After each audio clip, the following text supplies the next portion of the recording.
Live from Fargo and serving you on TV, online, and on the go.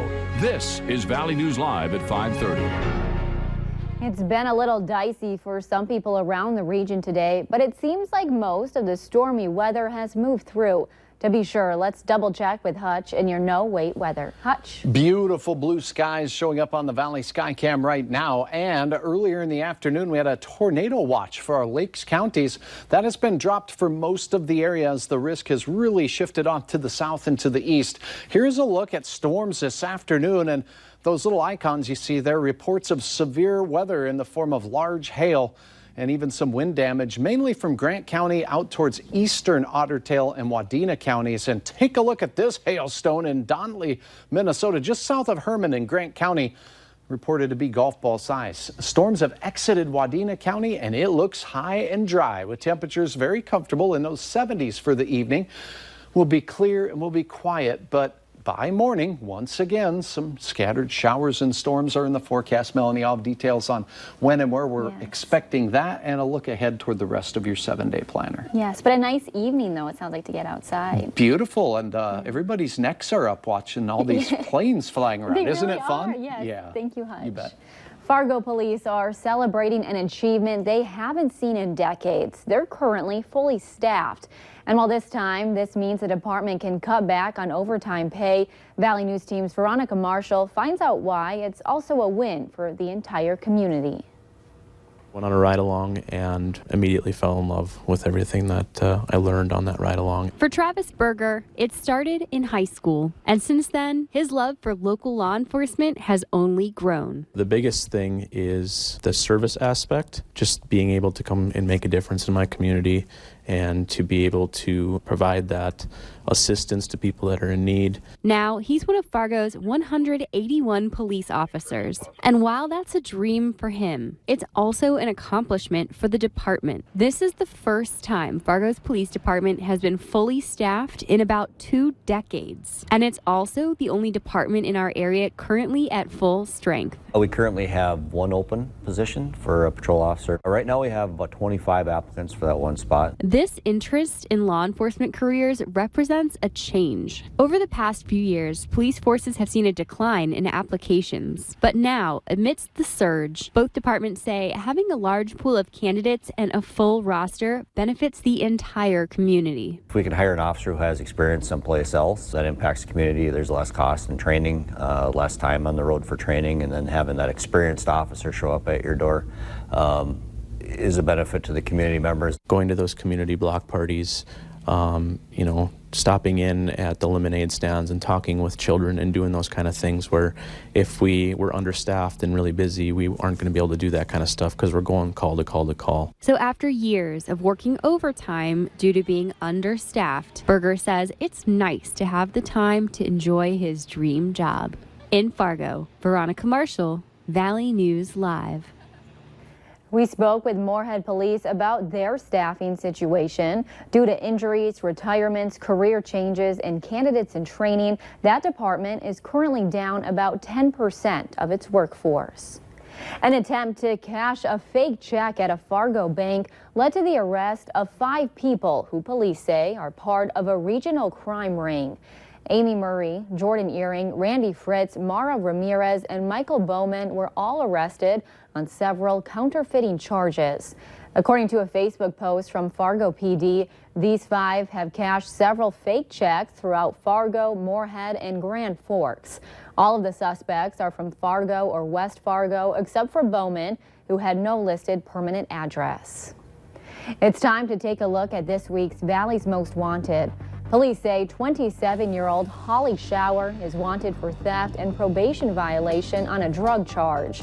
You're urged to call Fargo Police or your local law enforcement if you have any information on her. Authorities in Moorhead are asking for your help finding 15-year-old Jordan Glass. She's about 5'8", 180 pounds with blonde hair and teal highlights. She was last seen on Wednesday at West Acres Mall wearing black shorts with a green stripe, a black tank top, and black sandals. Moorhead police believe she is currently in the Fargo-Moorhead area or Detroit Lakes. If you have any information, you can call your local law enforcement. Moorhead police are warning you about a sex offender that will soon be living in the city. They say 62-year-old Richard Folden is being released next week and plans to live near 1st Avenue and 21st Street South in Moorhead. Folden has a history of sexually assaulting girls and teenagers and has used threats against his victims. Moorhead police are investigating a missing pit bull after a possible burglary at the FM Animal Hospital. It happened sometime between Wednesday night and Thursday morning. Valley News Team's crime and safety reporter Bailey Hurley talked with Moorhead police today, and she joins us now with more on this story. Bailey?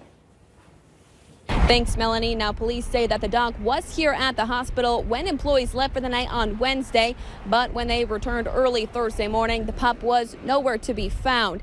Now, it's unclear if the dog is just missing or was stolen, but police do tell me that there were no other items taken from the animal hospital in the possible burglary. Now, scanner traffic indicated that an employee left the door unlocked Wednesday night, and that's when the dog was taken. But Moorhead police were not able to confirm that detail. However, police did tell us the dog was impounded here and not a patient at the hospital.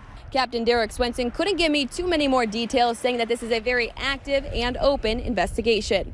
Reporting in Moorhead, Bailey Hurley, Valley News Live. Bailey, thank you. And if you have any information on this case, you're urged to call dispatch at 701-451-7660. A Democratic Representative Ilhan Omar returned to her district Thursday to a rousing crowd. You can see the Minnesota representative entering a terminal at the airport to cheers from supporters. You can also hear chants of "Welcome home, Ilhan," a far cry from the "Send her back" chants heard from supporters at President Trump's rally in North Carolina Wednesday, directed at the Congresswoman. Representative Omar is one of 4 members of Congress targeted by some of President Trump's most controversial tweets. Members of the community hugged Ilhan as she entered the terminal in an effort to show support. Newly introduced legislation in both the North Dakota Senate and House would return criminal jurisdiction to the Spirit Lake Nation for crimes committed on the reservation.